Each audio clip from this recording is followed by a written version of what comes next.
안녕하세요, 여러분. 제가 이 채널을 구독하고 눈을 뜨고 제 삶을 똑바로 바라볼 수 있게 된 게 벌써 1년이라는 시간이 지났네요. 들으면서 의아하시죠? 이게 무슨 소리인가 하고요. 저는 사실 1년 전까지만 하더라도 앞을 볼 수 없는 시각장애인이었습니다. 어렸을 때 갑자기 내가 눈이 안 보이면 어떻게 하지? 라는 생각을 해본 적이 있었던 것 같은데 어느 날 갑자기 후천적으로 눈이 갑자기 보이지 않게 되어 저 스스로 그 사실을 받아들이지 못하고 굉장히 힘들어했던 시기가 있었어요. 그런 지친 시기에 톡톡 사연에서 들려주는 이야기들이 저한테 엄청나게 큰 힘이 되었거든요. 제가 아마 이번 일을 잘 이겨낼 수 있었던 것도 톡톡 사연에서 들었던 많은 이야기들을 통해 제가 성장했기 때문일 겁니다.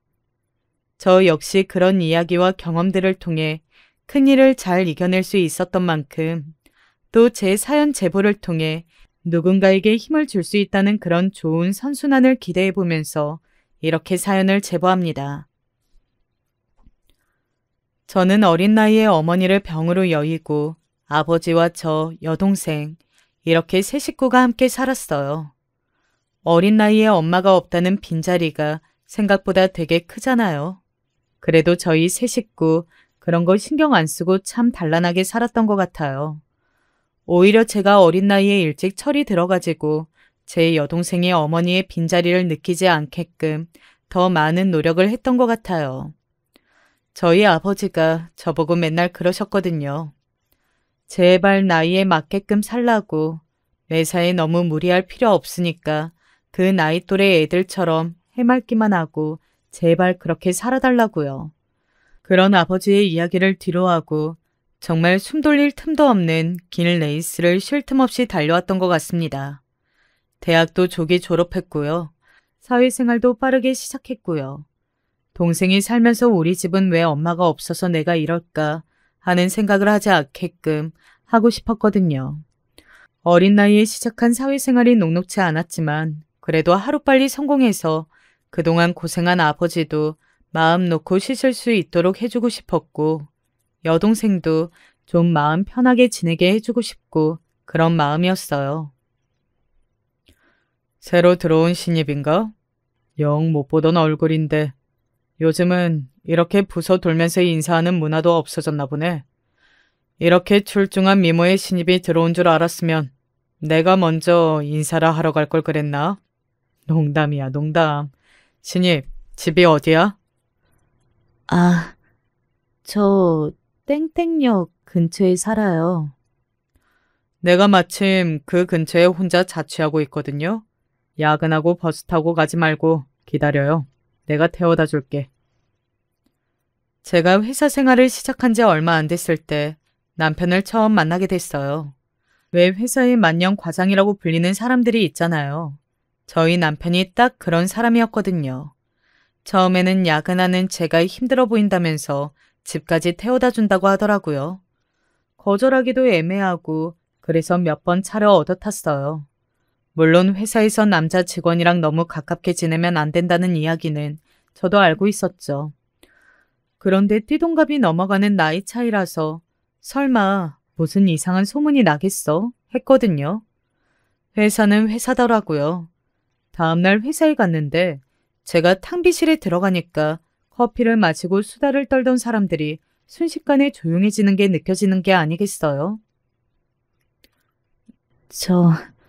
왜 갑자기... 혹시 제가 뭐 문제라도 일으킨 건가요? 아니, 문제는 무슨. 근데 자기야, 내가 궁금한 게 있어가지고. 자기 김 과장님이랑은 무슨 사이야? 왜? 내가 총대 메고 물어보는 거지. 기분 나쁘게 생각하지 말고. 그냥 궁금해서. 네?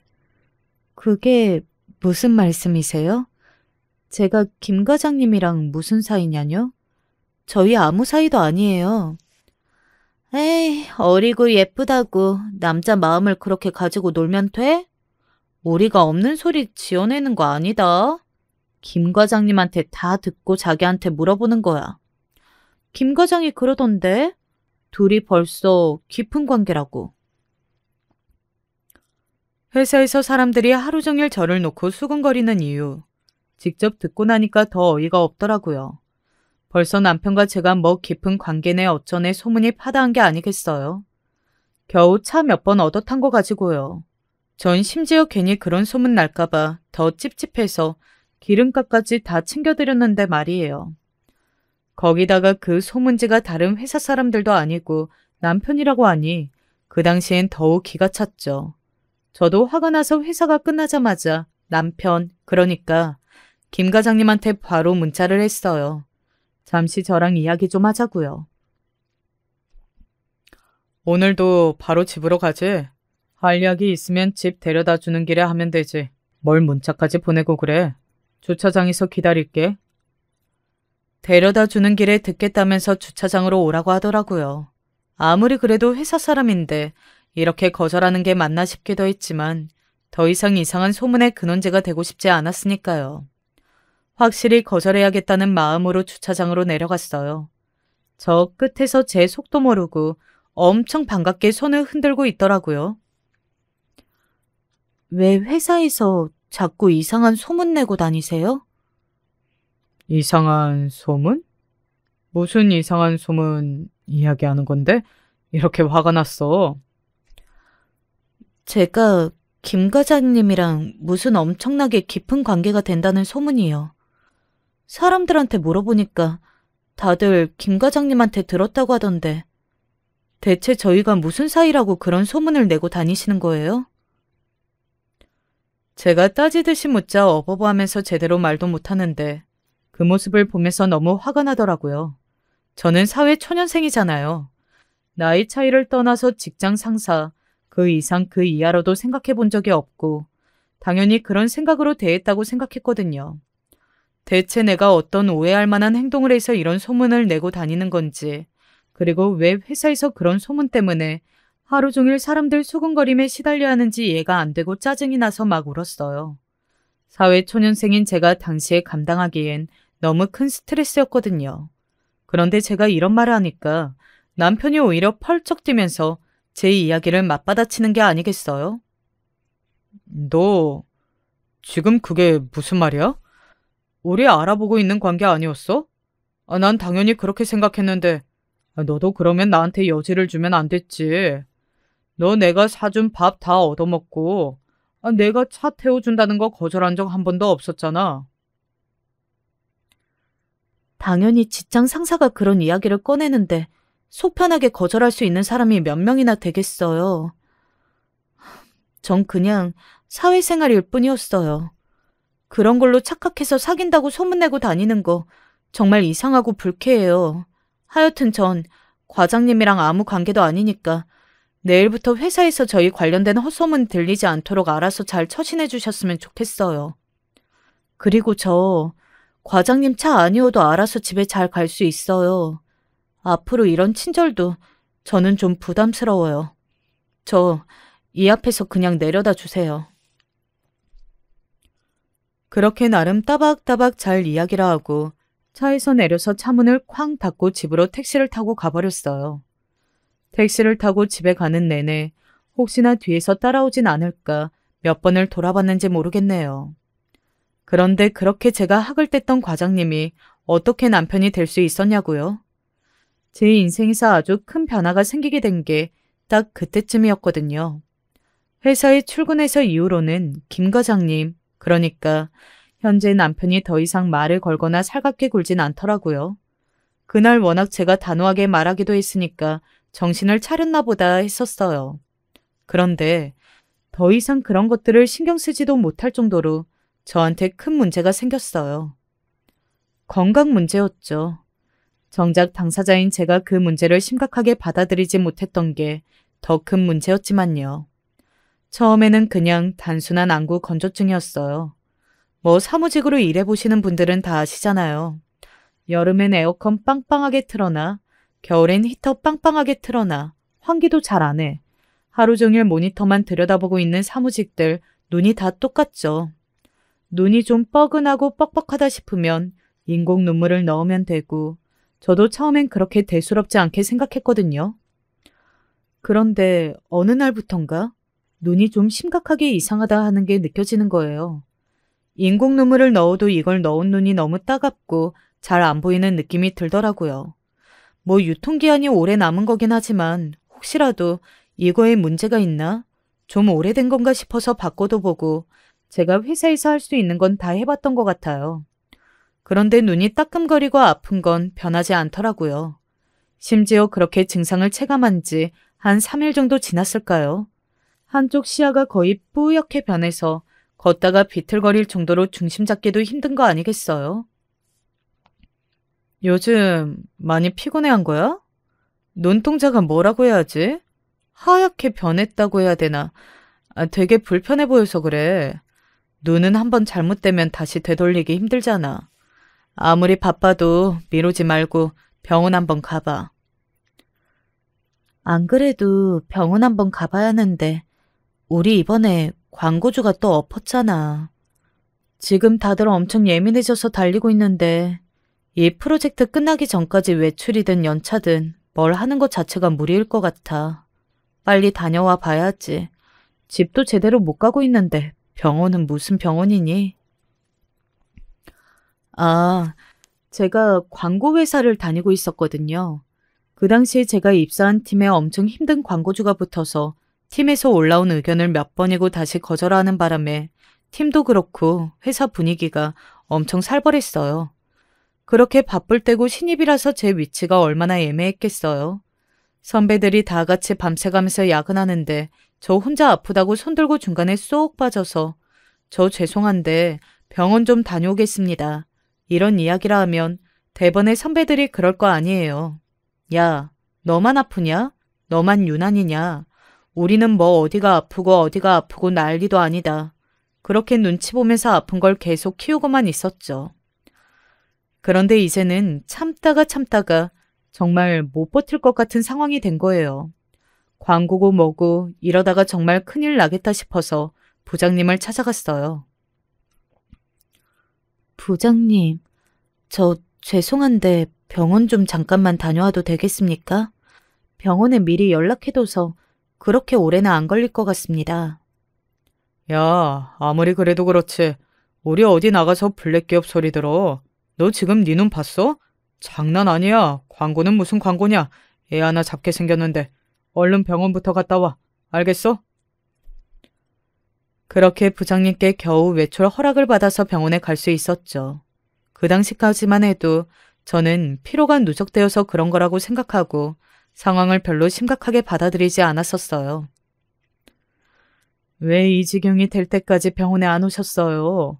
상태가 심각합니다. 그런데 병원에 찾아가니까 의사 선생님이 첫마디가 그래요. 어디 의학 드라마에서나 나올 법한 이야기라 하는 거예요. 왜 이 지경이 될 때까지 안 오셨냐 하고요. 병원에 가서 정밀 검사를 한다고 찍어본 제 눈 사진을 보는데 저도 흠칫 놀랄 정도로 상태가 심각하더라고요. 저 주변 사람들한테 그런 칭찬을 많이 들었었거든요. 눈동자가 참 크고 반짝반짝 거린다고요. 근데 검사를 위해 찍은 사진에서 본 제 눈은 경계가 흐릿해 보일 정도로 꼭 죽은 사람 눈처럼 그렇게 하얗게 변해 있는 거예요. 현재 상태로 봤을 때는 각막 화상이 의심되는데 이거 잘못하면 시력을 완전히 잃어버릴 수도 있는 심각한 상황이에요. 최근에 눈에 뭐 화학약품 같은 게 들어간 적 없어요? 아니면 그런 쪽으로 일을 한다던가요? 듣도 보도 못한 황당한 이야기죠. 사무직인 제가 눈에 화학약품이 튈 일이 뭐가 있겠어요. 앉아서 모니터만 들여다보고 있는 시간이 대부분인데. 네? 저 그냥 안구 건조증 때문에 회사에서 눈이 건조해서요. 인공 눈물을 쓰는 거 외에는 눈에 뭐가 튀거나 뭘 넣은 적이 없는데요. 당분간 인공 눈물은 쓰지 말고 안약 처방해 드릴게요. 먹는 약도 잘 드시고요. 일주일 동안 안약 넣어보고 그때도 증상이 안 나아지시면 좀 더 큰 병원에 가서 정밀 검사를 받아보는 게 좋겠습니다. 눈은 많이 쓰지 마시고요. 지금 상황이 정말 심각해요. 무리는 금물입니다. 여러분, 설마 별일이야 있겠어? 이런 생각 자주 하시죠? 이런 생각을 항상 조심하셔야 해요. 그 당시에 제가 그랬거든요. 의사 선생님이 말하는 무시무시한 이야기가 내 일이 아니라고 생각했죠.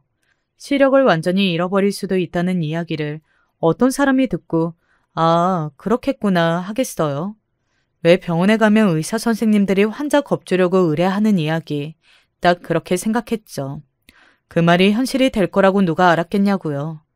제발 사연을 듣고 계신 구독자분들은 내 몸이 조금만 이상하고 어디가 조금만 아파도 병원을 가보세요.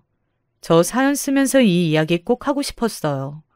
제가 요즘 제일 후회하는 게 그거예요. 그때 당시에 제가 조금만 더 병원에 일찍 갔더라면, 아니, 조금만 더 큰 병원에 가서 정밀 검사를 받아봤더라면, 의사 선생님 말을 제대로 들었다면 상황이 이 지경까지 나빠졌을까 싶더라고요. 시간을 돌릴 수만 있다면 저 절대 그러지 않을 거예요. 거의 대부분의 시간을 회사에서 보냈고 밤샘도 잦았지만 의사 선생님의 말씀대로 최대한 눈을 덜 쓰고 무리하지 않으려고 노력했습니다. 일을 하다가 짬이 나면 안약을 넣고 화장실에 가서 잠시 눈을 감다 쉬다 오기도 하고 그렇게 노력했는데도 오히려 상황은 점점 악화되기만 했습니다. 어느 날 회사에서 점심시간에 잠깐 눈을 붙이고 일어났는데 눈을 떴는데도 불구하고 정말 세상이 하얗게만 보이는 거예요. 전 그때 그랬어요. 내가 아직도 꿈을 꾸는 중인가? 정말 그랬다니까요. 어머, 주인님, 왜 그래요? 뭐 문제 있어요? 119 좀 불러주세요. 눈앞이 안 보여요. 제발요. 저 빨리 병원으로 구급차 좀 불러주세요. 들려오는 동료들의 목소리와 시끌벅적한 소리만 듣고 이게 꿈이 아니라 내가 정말 눈앞이 보이지 않는구나. 그걸 알아차렸죠. 정말 손이 허우적거리고 여기가 어딘지도 모르겠고 너무 무섭고 불안했어요. 영영 이대로 내 인생이 끝나는 건가 싶고요. 앰뷸런스 오는 걸 언제 기다려요? 비켜봐봐요. 내 말 들려요? 엎혀요. 병원으로 가게. 김 과장님의 목소리가 들리고 저는 보이지 않는 상태에서 손을 더듬더듬 짚어 김 과장님의 등에 엎혀 병원에 실려갔습니다. 눈이 정말 타는 듯이 아파서 더 기다릴 수 있는 상황도 아니었어요. 차를 타고 가는 내내 덜덜 떨면서 눈물만 뚝뚝 흘리는 제 손을 잡아주면서 남편은 계속 괜찮다고 저를 진정시켜 주었어요. 너무 무서워서 잡을 게 정말 남편 손밖에 없던 상황이라 그렇게 손을 꼭 붙잡고 병원에 갔네요. 병원에 도착하고 저 대신 저희 집에 연락을 해주고 소식을 들은 가족들도 금방 병원으로 달려왔죠. 그리고 몇 시간에 걸쳐 검사를 받았습니다. 물론 그 사이에도 제 눈은 절대 돌아오지 않았죠. 검사를 마친 의사 선생님도 계속 의아해 하시더라고요.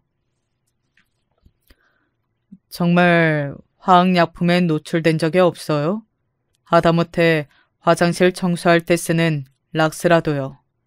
인공적으로 화학물질에 노출된 게 아니면 설명할 수 없는 각막 화상인데 환자 본인이 사무직이라서 이런 데 노출될 리가 없다고 하시니 저희로서는 설명하기가 어렵습니다. 각막 손상이 너무 심각해서 지금 시력을 회복하긴 어렵다고 보셔야겠습니다. 선생님, 대체 뭐가 문제예요? 저 이 병원에서 검사 받았었어요. 그때 안약 잘 넣고 약 잘 먹고 눈 무리하지 않으면 된다고 하셔서 저 그렇게 했어요. 그런데 병원에서 시키는 대로 이렇게 다 했는데 오히려 상태가 악화된다는 게 말이 돼요? 제 눈 어떻게 하냐고요. 제 눈 돌려달라고요. 죄송합니다. 저희가 여기서 더 해드릴 수 있는 건 이제 없을 것 같습니다. 병원이든 의사든 약이든 이유를 찾고 싶었죠. 하루아침에 제 눈이 이렇게 보이지 않게 된 이유요. 그런데 그게 다 무슨 의미가 있겠어요. 또 이유를 찾으면 어쩔 거냐고요. 결과적으로 제 눈이 보이지 않고 앞으로 영영 볼 수 없을 거다라는 사실은 변하지 않는데 말이에요. 하루아침에 눈이 보이지 않게 되고 제 세상은 완전히 달라졌습니다. 가족들이 받은 충격도 충격이었지만 저 스스로 이 상황을 받아들이기가 정말 너무 힘들었어요. 아침에 일어나서 눈을 떠도 눈을 뜬 것 같지 않았거든요. 정말 세상이 희뿌옇게 보이는데 내가 정말 이게 사는 게 맞나 싶고 그런 기분이 들어서 매일 아침에 일어나서 울면서 손에 잡히는 걸 마구잡이로 집어 던졌던 것 같아요. 대체 왜 나한테 이런 일이 생겼나 싶고 그냥 확 죽어버리고 싶어도 창문이나 제대로 보여야 뛰어내리던가 하죠. 칼이라도 보여야 집어들기라도 하죠. 아무것도 안 보여서 정말 나는 나 혼자서는 마음대로 죽을 수도 없는 사람이구나. 그렇게 생각하고 좌절했어요. 매일같이 울고 원망하고 대상 없이 저주만 퍼붓는 사람으로 변해갔죠. 그때 제 인생에 찾아와 주었던 게 바로 저희 남편. 그때 당시에 제가 거절했던 그럼에도 불구하고 저를 업고 달려왔던 저희 회사 과장님이었어요. 다 싫어요. 제발 방법이 있으면 알려주세요. 네? 앞도 안 보이는데 앞으로 어떻게 살라는 거예요? 제발요, 제발. 제가 그냥 죽어버릴 수 있는 방법이 없어요? 환자분 이러시면 안 돼요. 얼른 회복을 하셔야 수술 방법도 같이 논의하고 하죠. 병문안 오신 거예요? 그날도 간호사랑 말도 안 되는 걸 가지고 막 실갱이를 하고 있는데 제 병실에 손님이 왔는지 간호사가 아는 척을 하더라고요. 뒤이어 과장님의 목소리가 들렸어요. 이 앞에 정말 머리통만한 메론을 파는데 이 주임 평소에 메론 좋아하지 않아요? 이거 만져봐봐요. 엄청 크죠? 단내도 풀풀 나고 보면 좋아하겠다 싶어서 사왔는데. 보이지 않는 저에게 이거 보라면서 만져보고 향도 맡아보라고. 그렇게 제가 평소에 좋아하던 커다란 메론을 사서 안겨준 남편.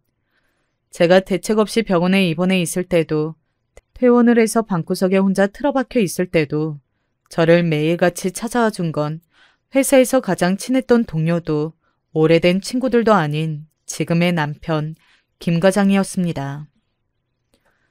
병원에서 퇴원하고 나서도 제 상태는 끔찍했거든요. 꼭 신체적인 건강이 아니라 그냥 정신적으로요. 앞이 보이지 않는 이후로 우울증이 생겼어요. 그렇게 방 안에만 틀어박혀 있는 저를 남편은 매일같이 찾아와서 저녁에는 회사 이야기를 들려주기도 하고 저희 아버지 끼니를 챙겨주기도 했어요. 제가 그 나이 차이는 죽어도 싫다. 회사 사람이어서 싫다. 별의별 핑계로 거절을 했었는데 그렇게 지극정성인 모습을 보면서 저도 나이 차이가 나고 같이 엮어서 괜히 이상한 소문을 낸다고 멀리했던 옛날 일들이 오히려 다 미안하게만 느껴지더라고요. 인정하고 싶지 않았지만 그 당시에 제가 의지할 수 있는 사람은 가족도 친구도 아닌 남편뿐이었습니다. 당신만 괜찮으면 앞으로 남은 인생도 내가 이렇게 당신 챙겨가면서 살았으면 좋겠어. 주변 사람들 시선 생각하지 말고 그냥 당신 생각만 해. 나랑 결혼해주면 안 될까?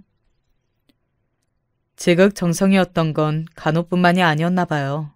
저에 대한 남편의 마음도 그때 이후로 변하지 않았던 거죠. 그러던 중 남편에게 뜻밖의 프로포즈까지 받게 되니 정말 혼란스럽더라고요. 이게 과장님만 좋다고 되는 일이 아니잖아요. 가족들은 어쩌고요. 저희 가족들이야 좋겠죠. 평생 저 수발 들어야 할 팔자였는데 누가 대신 나서서 그러겠다고 하면 고맙겠죠. 그런데 이렇게 눈도 제대로 안 보이는 모자라는 사람을 누가 며느리로 드리겠다고 하겠어요. 과장님 어머님은, 과장님 아버님은 정말 아무런 편견 없이 저를 받아주실 수 있으실 것 같아요? 저라도 못해요.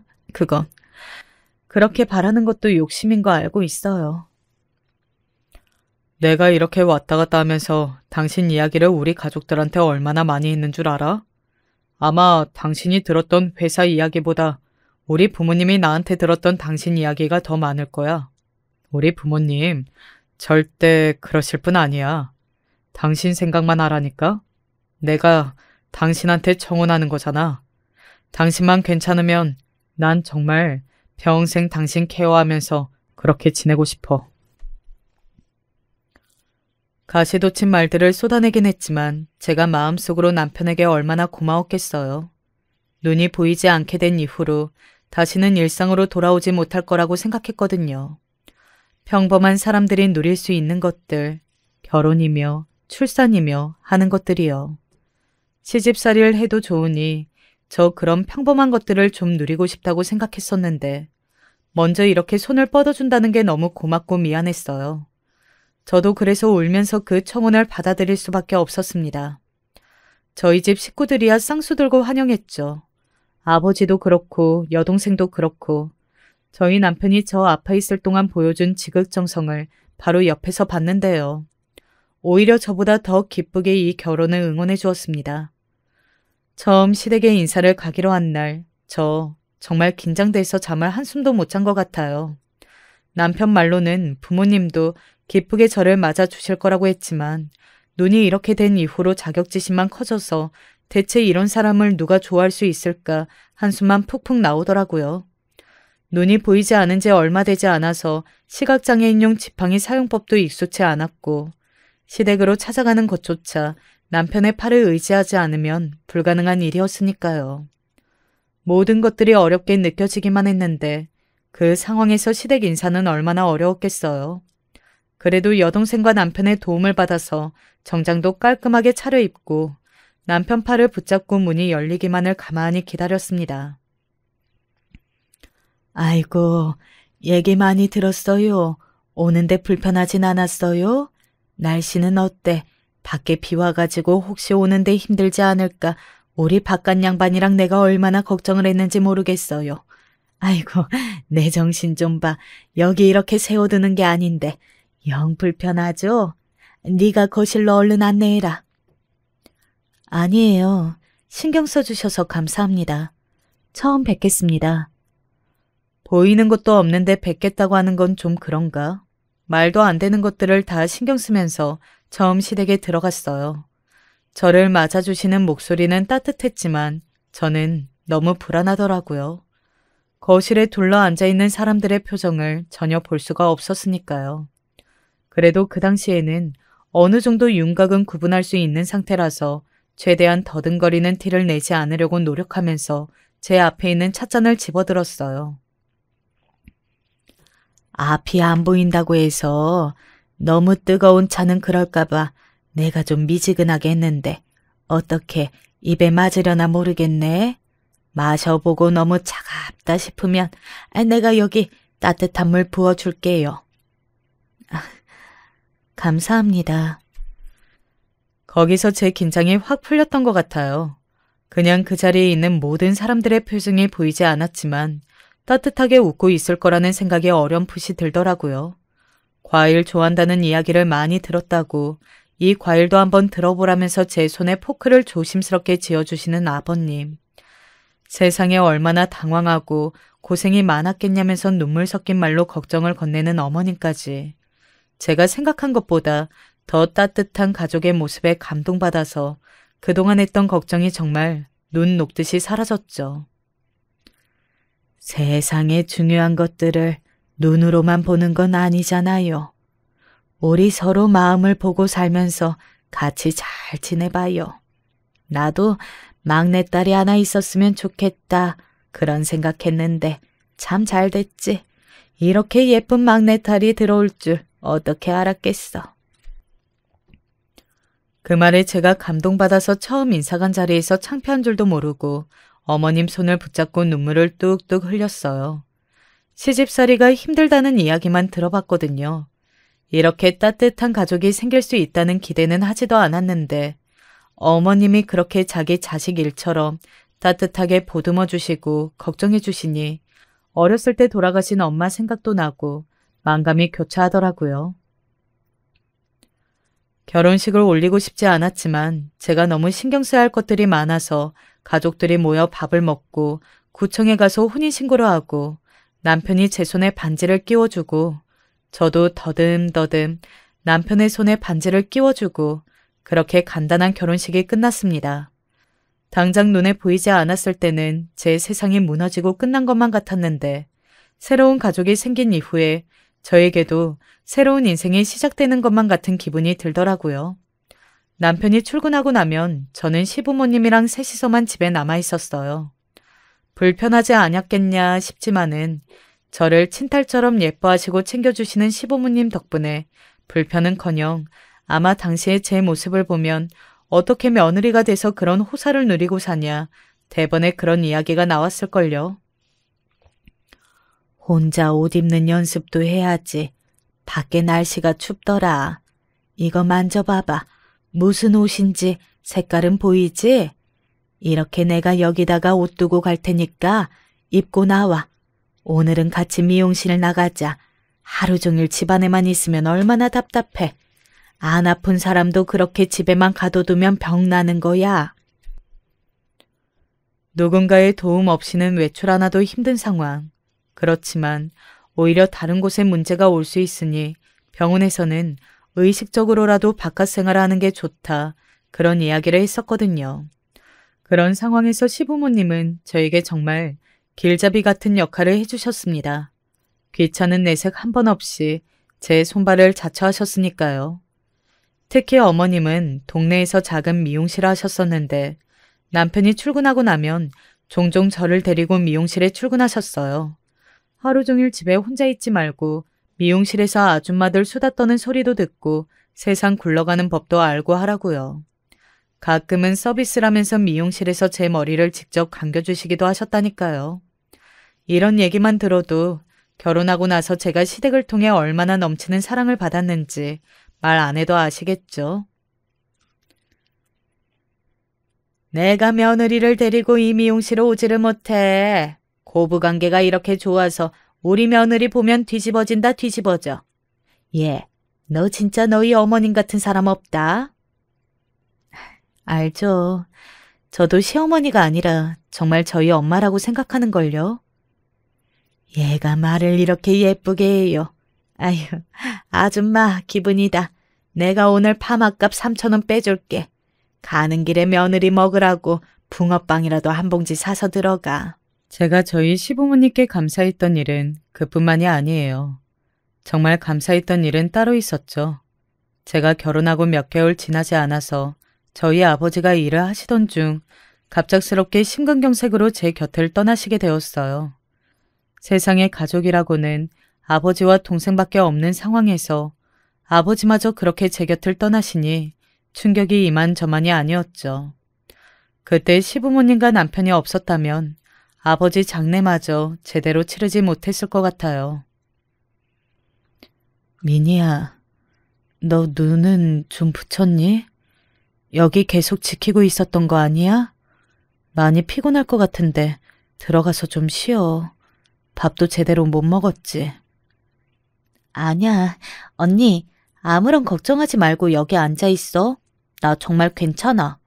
아까 형부가 일찌감치 회사분들이랑 오셔서 손님들 다 보고 있어. 사돈 어른도 같이 도와주셨고. 남편과 시부모님이 번갈아가면서 장례식을 지켜줬던 덕분에 저와 동생이 좀 더 마음 편안히 아버지를 무사히 보내드릴 수 있었죠.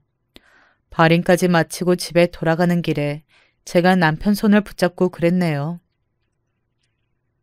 여보, 정말 고마워. 갑자기 뜬금없이? 우리 가족이잖아. 이렇게 힘들 때는 서로 돕고 지내야지. 당신이 나를 몇 번이나 살렸는지 모르겠어. 눈앞이 안 보이고 정말 다 끝내고 죽고 싶었는데 이제는 당신 덕분에 힘내서 살아야겠다는 생각을 해.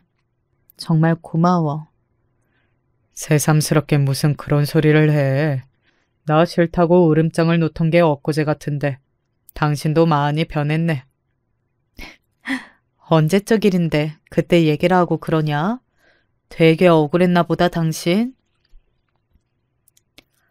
아버지가 떠난 빈자리를 느낄 새도 없이 제 곁을 지켜주는 남편이 그저 고마웠고 그때 처음으로 그런 생각을 했던 것 같아요. 제 눈이 다시 보였으면 좋겠다는 그런 말도 안 되는 소망이요. 단 한순간이라도 좋으니까 남편과 시부모님의 얼굴을 보고 꼭 고맙다고 이야기하고 싶다고 생각이 들었거든요. 그래서 전 잠들어 있던 시간이 제일 좋았어요. 어쩌다가 꿈이라도 꾸면 꿈에서는 거짓말처럼 제 눈이 잘 보였었거든요. 남편과 시부모님한테 고맙다는 인사를 하러 가야지. 꿈에서 그렇게 발걸음을 옮기다 깨고 좌절감에 참 많이도 울었네요. 그런 저의 희망들과 달리 정기적으로 찾아온 병원 검진에서는 매번 더 이상 나아질 수 없는 것 같다는 말만 반복해서 들었습니다. 저도 모르게 마음속에 말도 안 되는 희망을 품고 있었나 봐요. 병원에서 그런 이야기를 듣고 나니 또다시 실망하고 좌절하고 집 밖으로 나가고 싶지가 않더라고요. 그런 저에게 의사 선생님은 다른 사람들과 좀 만나보는 게 어떻냐는 이야기를 하셨습니다. 아무래도 비슷한 처지에 있는 사람들끼리 이야기를 해보면 마음이 많이 단단해지는 데 도움이 될 거라고요. 병원에서 후천적으로 시각장애를 얻으시는 분들끼리 함께하는 프로그램이 있어요. 환자분도 꼭 참여했으면 좋겠어서요. 그냥 서로 어떤 게 힘든지 터놓고 이야기도 좀 하고 심리 상담도 받는 프로그램이 있거든요. 귀찮을 수도 있겠지만 이렇게 사람들이랑 내가 뭐가 힘든지 털어놓는 것만으로도 아마 큰 힘이 되실 겁니다. 원하시면 나가시면서 수납처에 문의하시고 연락처를 남겨놓으세요. 출근을 해야 하는 남편 대신 제 여동생의 도움을 받아서 처음으로 모임에 참석하게 됐죠. 의사 선생님의 이야기가 맞더라고요. 저와 비슷한 처지에 놓인 사람들을 만나보며 저도 원망했던 제 처지를 조금씩 받아들이는데 아주 큰 도움이 됐어요. 이전보다 성격도 많이 밝아질 수 있었죠. 특히 그 모임에서 저와 아주 비슷한 나이 또래에 교통사고로 후천적 시각장애인이 된 A라는 언니가 있었는데 이 언니와 급속도로 가까워지게 됐어요. 나 곧 미국으로 수술을 받으러 갈 것 같아. 확률이 높지는 않다고 했는데 그래도 마냥 이렇게 살 수만은 없잖아. 할 수 있는 만큼 해보고 싶어서. 그렇게 언니는 몇 주 동안 모임에 나오지 않았어요. 이후에 모임에서 언니는 정말 희망적인 소식을 안고 다시 돌아왔습니다. 나 미국에서 수술받고 온 거, 각막 이식받고 온 거야. 거기 되게 권위자가 있다고 해서 괜히 이야기 꺼냈다가 가는 사람도 많아지고 내 순번도 밀리고 할까봐. 그래서 사람들한테 말 안 하고 다녀왔었거든. 수술 잘 끝나고 회복 기간은 6개월 정도 걸릴 것 같은데 이제 윤곽 정도는 볼 수 있을 정도로 시력이 돌아왔어. 너도 시신경이 다친 게 아니라 단순히 각막 손상이면 해외에 나가서 수술 한번 받아보는 건 어때? 정말 희망적인 이야기였습니다. 말씀드렸잖아요. 그 당시에 제 소원이 단 1분이라도 제가 사랑하는 사람들을 제 눈으로 보는 거라고요. 한국에서 이식을 받으려는 시도도 왜 안 해봤겠어요. 대기자가 너무 많기도 했었고 병원에서 역시 지금 제가 이 눈 상태로 이식을 받는 것 자체가 부작용도 너무 크고 힘들 수도 있다. 이런 이야기를 하니까 거의 반은 포기하고 있었던 상태였거든요. 그런데 성공적으로 수술을 마친 케이스가 있잖아요. 그런 언니를 보니까 저도 그동안 접어왔던 용기가 다시 스멀스멀 올라오더라고요. 그런데 막상 수술을 받으려고 미국으로 가자니 거의 3주 가까이 집을 비워야 하는데 시댁 식구들에게 이 이야기를 마냥 비밀로 할 수가 없잖아요. 어쨌든 눈 수술 한번 받아보고 싶다. 그래서 미국에 가서 권위 있는 의사한테 결과는 어떨지 모르지만 수술 한번 받고 오겠다. 이 이야기를 해야 하는데 막연히 그냥 걱정이 되더라고요. 만약 이렇게 이야기를 하고 제가 수술을 받으러 갔는데 수술이 잘못되기라도 한다면 어떻게 하지? 내가 다시 보일 수도 있다는 그런 괜한 희망을 가족들한테 주는 건 아닐까 하고요. 제가 눈이 보이지 않게 된 이후로 자존감이 정말 많이 떨어졌거든요. 수술하러 간다는 걸 가족들이 알면 다들 자기 일처럼 응원하고 기대하게 될 텐데 혹시라도 돌아온 제가 아무런 호전이 없으면 그게 더 가족들한테 큰 실망으로 다가오지 않을까? 제가 빠르게 미국행을 결정하지 못한 건 이런 이유가 컸어요. 그래서 말인데, 네가 내 보호자로 좀 같이 가줄 수 있어? 우리 시댁에다가는 네가 나랑 그냥 한 2주 동안 여행 좀 다녀오겠다고 요즘 많이 힘들어 했으니까 그렇게 말해줘. 제발. 결국 저는 이런 제 사연을 여동생에게만 솔직하게 털어놓았습니다.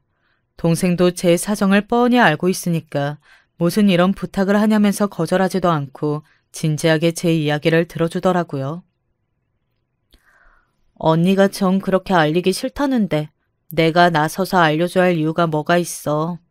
언니는 내 언니잖아. 언니가 그걸 원한다면 나도 그렇게 해줄게. 알겠어. 지금은 그냥 잘 될 생각만 하자. 알았지? 시댁과 남편은 처음에 많이 반대했죠. 여자 둘이서 여행을 간다는 게, 더군다나 몸도 성치 않은 제가 같이 간다는 게 너무 위험하지 않겠냐면서 남편은 본인이 따라가서 가이드 역할만 해주겠다는 이야기를 하더라고요. 형부가 무슨 걱정을 하는지 알겠는데 저도 오랜만에 저희 언니랑 오붓한 시간을 좀 보내고 싶어서 그래요. 형부가 이해 좀 해주세요. 그리고 저희 패키지로 다녀오는 여행이라 시간 맞춰 움직일 거고 제가 현지에 있는 가이드랑 도우미들도 다 알아본 상태예요. 만약에 저 혼자서 언니 케어하는 게 너무 어렵다 싶으면 여행 가서도 도우미를 쓸 생각이니까 너무 걱정하지 마요. 알겠어. 그래도 항상 조심하고 저제가 알약이랑 잘 챙겨줘. 알았지? 형부, 저희 언니거든요. 제가 잘 챙길게요. 너무 걱정하지 마세요. 그렇게 저는 미국으로 수술을 받기 위해 떠났습니다. 수술을 받은 후에도 제 상태가 더 나아지지 않으면 어쩌지 이런 생각을 했던 게 아니라 정말 여기서 이 수술이 잘못되면 어쩌지, 내가 잘못되면 어쩌지 하는 생각으로 저 비행기 안에서 유서까지 썼다니까요. 미국에 무사히 도착하고 여동생의 도움으로 입원 수속도 밟고 수술 준비를 했습니다. 장장 6시간이나 걸리는 대수술, 수술실에 들어가는 그 순간만큼은 세상에 있는 신이란 신은 모두 찾고 기도하면서 들어갔던 것 같아요. 그렇게 대수술이 끝나고 나서 정신을 차리니 눈앞이 까맣게 보이고 입이 마르더라고요. 언니, 정신이 좀 들어? 어때? 괜찮아? 저 멀리서 들리는 것 같은 동생의 목소리를 들으면서 겨우 정신을 차렸어요. 몸을 움직이려고 해도 축축 늘어지는 게 아직 마취 기운이 남아있구나 했죠. 나 눈이 너무 아프고 아무것도 안 보여. 정말 수술이 잘 된 거 맞아? 나 어디 잘못된 거 아니야? 아니야. 언니, 수술 너무너무 잘 됐대. 언니 정말 고생했어. 정말 잘했어, 언니. 몇 날 며칠 그렇게 잠도 못 자고 병상을 지키면서 물도 제대로 못 삼키는 제 입술을 젖은 수건으로 동생이 닦아주었어요. 그렇게 또 3일이 지나고 나니 붕대를 풀더군요. 수술이 잘 됐다는 말은 거짓말이 아니었나 봐요. 한꺼번에 빛이 들어와서 자연스럽게 인상이 찌푸려지긴 했는데 이상하잖아요. 평소에 빛이 확 들어오는 게 느껴지지도 않았는데 저 스스로 뭔가 이게 잘 됐구나, 내가 정말 달라졌구나 하는 게 느껴지더라고요. 거짓말처럼 뿌옇게 보이던 세상이 흐릿하게나마 조금씩 보이기 시작했습니다. 제가 기억하고 있던 동생의 얼굴 윤곽도 보이기 시작했고 동생이랑 저랑 끌어안고 정말 많이 울었어요. 그 와중에도 시부모님과 남편에게 하루빨리 이 사실을 알리고 싶은 마음뿐이었습니다. 나 수술 받고 온 거 당분간은 비밀로 해줘. 알겠지? 나도 어떻게 말해야 될까 너무 설레긴 한다. 다들 무슨 표정일지. 좋은 소식인데 당연히 형부도 기뻐하겠지. 언니 정말 고생했어. 의사 선생님 이야기 들었지? 당분간 절대 무리하면 안 된대. 보호 렌즈도 잘 끼고 있어야 하고. 그렇게 저는 거의 한 달 만에 집으로 다시 돌아왔어요. 오히려 눈이 안 보일 때보다 조금씩 눈이 보이기 시작하니까 더 어지럽고 불편한 건 있었어요. 여행에서 너무 무리한 거 아니냐며 시부모님은 한달음에 달려와서 제 손을 붙잡고 부축을 해주셨습니다. 그 손을 꼭 잡고 저는 언제 이 기쁜 소식을 전해야 하나 온통 두근거리는 마음뿐이었죠. 그런데 이게 무슨 끔찍한 비극인지 그 설레임이 곧 좌절감으로 무너져버리고 말았습니다. 다음 날 아침에 출근 준비를 하는 남편이 화장대 쪽을 한참을 서성이더라고요. 출근 준비해요? 더 자지 왜. 피곤할 텐데 푹 좀 쉬고 있어. 이것저것 집어드는 것 같은데 뭘 하는지 제대로 선명하게 보이지 않아서 이따가 확인해야겠다 하고 평소와 다를 것 없이 남편을 배웅하고 화장대로 갔어요. 화장대에는 제가 쓰는 스킨 로션이 제 손에 잘 닿는 자리에 제대로 놓여져 있었고 그 옆에 줄비한 제 안약통들이 있었죠. 그런데 그 단촐한 공간 안에서 그동안 볼 수 없었던 뭔가가 제 시야에 들어왔습니다. 더듬더듬 집어서 인상을 잔뜩 찌푸리고 라벨을 살펴보니 파마를 할 때 쓰는 산화제더라고요. 순간 어안이 벙벙했어요. 분명 아침에 남편이 화장대에서 이 통을 들고 뭔가를 하는 것 같았는데 제 공간에 있을 리가 없는 산화제라뇨. 뭔가 좋지 않은 예감이 들면서 심장이 발바닥까지 떨어지는 것 같더라고요. 저는 동생에게 바로 전화를 해서 집으로 불러 제 방에 홈캠을 설치했습니다. 언니, 대체 무슨 일이야? 갑자기 홈캠은 또 웬 말이고. 미안. 지금은 나도 확실하지가 않아서 내가 나중에 때가 되면 다 설명해 줄게. 도와줘서 고마워. 남편의 시야가 닿지 않는 곳에 홈캠을 설치하고 동생이 함께 구해온 작은 녹음기도 화장대 밑에 붙여놓았습니다. 그리고 며칠 동안 별다를 거 없이 똑같이 생활을 했어요. 다만 제가 다시 보이기 시작했다는 건 철저하게 비밀로 했죠. 정말 일말의 의심조차 하지 않더라고요. 남편이 그런 의심조차 할 필요가 없었다는 것은 아마 제 눈이 영원히 보이지 않을 거라는 확신이 있었기 때문이었을까요? 그렇게 며칠 후 저는 핸드폰으로 그동안 녹음됐던 화면과 녹음기를 통해서 그동안 제가 정말로 못 보고 있었던 추악한 진실을 마주하게 되었습니다. 홈캠에는 남편이 그리고 시어머니, 시아버지 세 사람이 제 방을 드나들면서 제 화장대 근처를 서성이는 모습이 그대로 녹화되어 있었습니다. 화장대에서 거울을 쓸 수도 있지 않냐 그렇게 생각하시겠죠. 그런데 이어지는 모습은 제 안약에 화장대 위에 올려져 있던 제 안약에 제가 이상하게 생각했던 산화제를 붓는 모습이었습니다. 네, 맞아요. 매일같이 시간 맞춰서 저에게 건네주었던 그 안약이 결국 제 눈을 멀게 한 이유였던 겁니다. 믿기지 않아서 몇 번이나 영상을 돌려봤는지 모르실 거예요. 정말 천사 같았던 이 가족이 대체 뭐 때문에 저한테 그렇게 끔찍한 짓을 벌였는지 보고도 믿기지가 않더라고요. 그런데 그 이유는 제가 거실의 상 밑에 붙여놓은 녹음기 안에서 드러나게 됩니다. 녹음 파일의 날짜를 확인해 보니 제가 병원 모임으로 자리를 비웠던 날이더라고요. 그날 집에 있던 남편과 시어머니의 끔찍한 대화 내용이 고스란히 남아 있었습니다. 얘가 요즘 눈이 좀 보이는 것 같지 않아? 하는 행동이 확실히 예전이랑 다르단 말이야. 아니야. 안약은 꼬박꼬박 넣고 있는 것 같던데 절대 시력이 돌아올 리가 없지. 엄마도 안약 잘 챙기고 있지?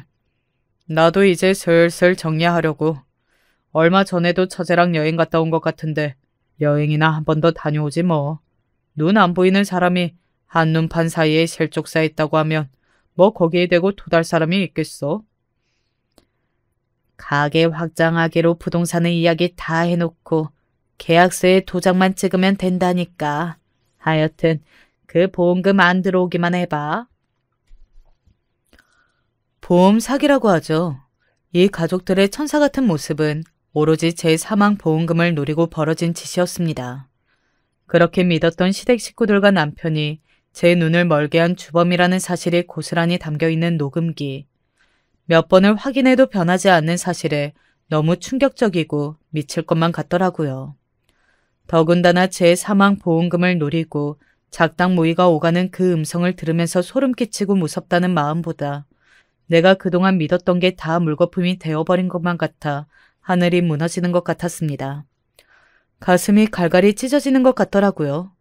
그날 저녁 퇴근하고 돌아온 남편과 시부모님은 어느 때와 다름없이 거실에 사이좋게 TV를 보고 있었습니다. 웃으면서 제 안부를 물어보는 모두를 당장이라도 찢어 죽이고 싶은 마음밖에 안 들더라고요. 저는 이제는 어느 정도 앞이 보이지만 일부러 비틀거리면서 방 안으로 들어가 미리 준비한 빈통 안에 물을 잔뜩 담아가지고 나왔습니다. 예. 여행 다녀와서 몸도 피곤한 애가 가만히 앉아서 쉬고 있으라니까. 물 마시고 싶으면 얘기를 하지. 순간적으로 제 시야에 있는 시어머니의 얼굴이 또렷하게 보이더라고요. 가증스럽고 끔찍했습니다. 살면서 딱 한 번이라도 보고 싶었던 그 얼굴이 말이에요. 물통을 쥐고 있는 손이 덜덜 떨리는 게 느껴졌지만 전 반대손으로 손목을 꽉 부여잡고 입을 열었습니다. 제가 지금 통에 들고 있는 거 뭔 줄 아세요?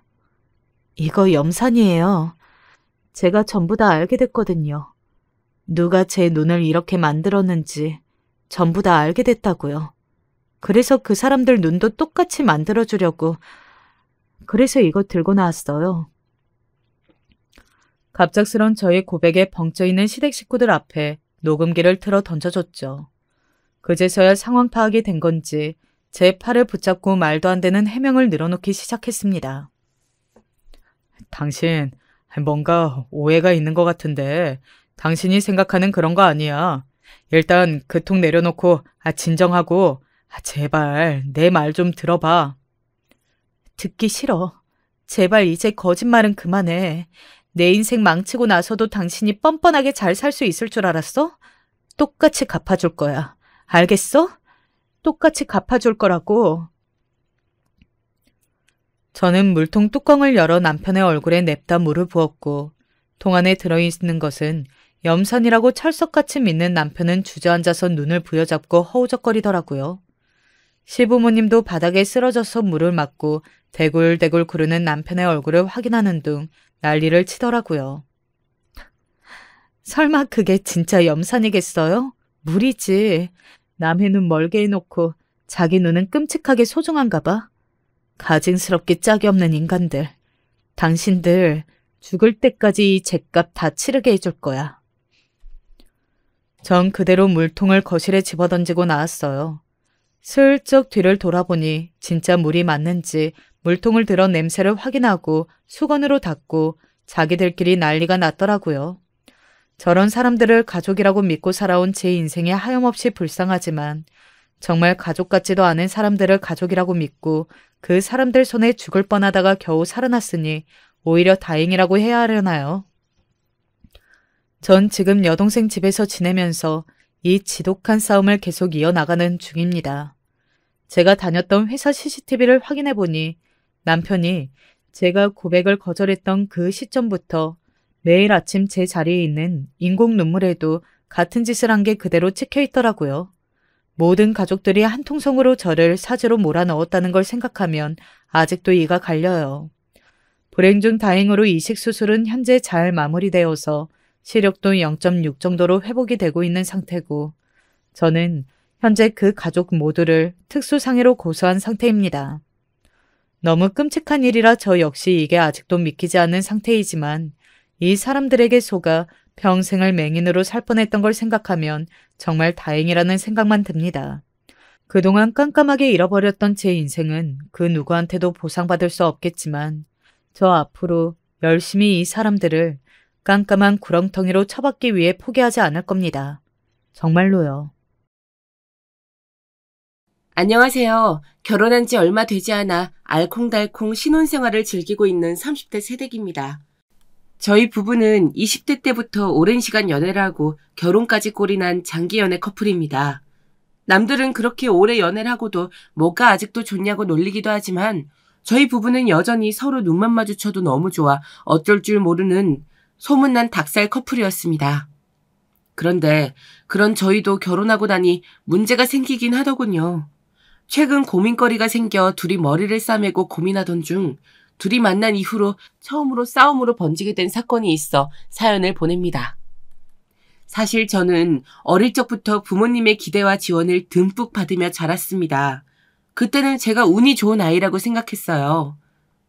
네가 어릴 때부터 사람들이 예쁘다고 얼마나 난리였었는데 동네 사진관 사장이 네 사진 사진관 앞에 전시해도 되냐면서 사진도 공짜로 찍어줬다니까. 그래? 근데 엄마는 나 모델 안 시키고 왜 무용시켰어? 엄마 유난이면 연기학원이다 촬영장이다 다 쫓아다녔을 것 같은데. 힘들게 모델하고 연기하면 뭐해. 연예인이란 게 겉은 화려해 보여도 안 유명해지면 결국 아무것도 아니잖아. 여자는 무조건 꽃처럼 예뻐 보이는 것만 하다가 제일 예쁜 나이에 그냥 돈 많은 남자 만나서 시집가는 게 제일이야. 그래야 엄마처럼 고생을 안 해. 그랬습니다.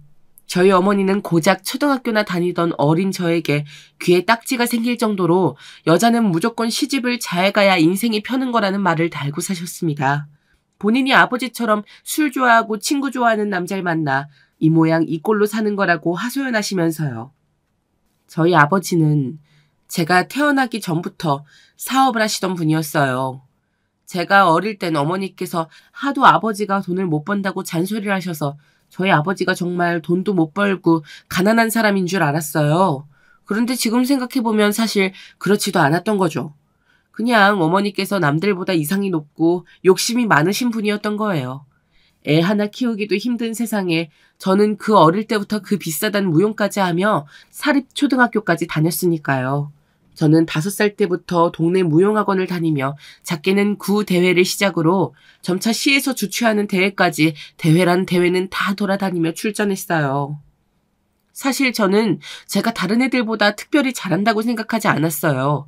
동네 무용학원에 있을 때야 제가 키도 좀 다른 애들보다 큰 것 같고 다리도 좀 더 긴 것 같아 보이는 것 같았지만 막상 대회에 나가 만나는 애들을 보면 저보다 키가 한 뼘이나 큰 애도 있고 점프나 손짓, 몸놀림도 훨씬 가볍고 잘하는 애들이 수두룩했으니까요. 거기다가 당시 부모님은 만나기만 하면 매일 싸우셨어요. 싸우신 이유는 항상 저 때문이었죠. 우리 형편에 초등학교를 사립 보낸다고 했을 때까지도 그래. 애가 소질이 있다고 하니까 엄마 입장에선 그럴 수도 있겠다 했어. 근데 이젠 하다하다 오케스트라까지 시키겠다고. 당신 제정신이야? 바이올린 레슨비 그거 얼마나 한다고 쪼잔하게 굴어. 사립은 학교에서 하는 동아리 하나씩은 다 해야 해. 그래야 예중 들어갈 때 자기소개서에 뭐라도 한 줄 쓸 거 아니야. 예중? 사립초 보낸 것도 모자라서 이젠 예중까지 보내보겠다고? 당연하지. 지금까지 한 게 있는데.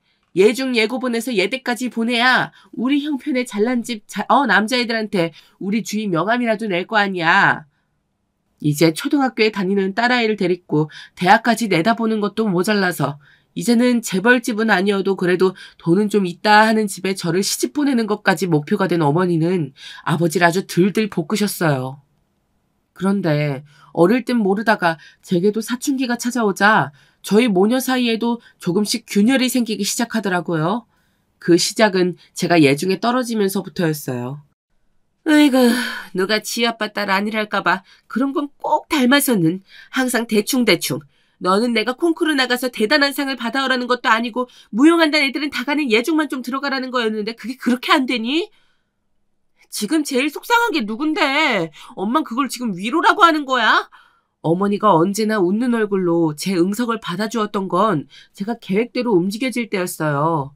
어머니께서 원하시는 것은 남들은 이름도 모르는 대회 수상 기록이 아니라 어느 학교 나왔다며 내세울 수 있을 만한 간판이 필요했던 거였어요. 그런데 저는 더 이상 말 잘 듣는 초등학생이 아니었습니다. 너 오늘 레슨 1시간이나 늦었다며? 뭐 하다가 늦었어? 설마 너 애들하고 또 떡볶이 먹었어? 그게 중간고사 끝날 기념으로 애들은 다 노래방도 갔는데 나만 떡볶이 먹고 바로 온 거야. 너 체중계 올라가 봐. 너 지금 딱 봐도 50kg 넘지? 내가 무슨 아이돌 연습생도 아니고 떡볶이 정도 먹을 수도 있지. 엄마 진짜 왜 그래? 왜 그래? 떡볶이 좀 먹고 친구들하고 노래방 좀 가겠다고 너 지금까지 고생한 거 다 한 번에 날리고 인생 다시 시작할래? 하다가 힘들면 그만둘 수도 있는 거지. 엄마는 엄마 인생도 아니면서 왜 맨날 그렇게 마음대로 하려고 해. 엄마가 예대 가고 싶으면 지금이라도 엄마가 가면 되지. 왜 날 이용하고 난리야. 어머니가 저를 위해서 얼마나 많은 것을 희생하고 얼마나 많은 고생을 했는지 누구보다도 제가 잘 알기 때문에 절대 그런 말까진 하지 말았어야 했습니다. 그런데 그런 상황 속에서 엎친 데 덮친 격으로 어머니의 인생에 가장 크나큰 시련까지 생기고 말았습니다. 저희 아버지께 지금까지 숨겨둔 애인이 있었다는 사실을 어머니와 제가 알게 된 것이었죠. 하나밖에 없는 딸내미 레슨비랑 연습실비 아까워서 맨날 줄 때마다 덜덜 떨더니만 그 불륜녀한텐 제주도 5성급 호텔비가 안 아까웠나 봐? 내가 바람 피운 거야 물론 잘한 일은 아니지만 이게 다 오로지 내 잘못뿐만은 아니지 않아? 뭐? 그럼 네가 바람난 게 내 잘못이란 거야? 당연히 당신 때문이지. 당신이 내 마누라라고 나한테 따뜻한 밥 한 끼 차려준 적이 있냐? 아니면 수고했다고 말 한마디 해준 적이 있냐? 매일 자식 뒤만 졸졸 쫓아다니면서 나는 무슨 돈 벌어오는 기계 취급만 했잖아. 주희가 나 혼자 낳은 자식이야?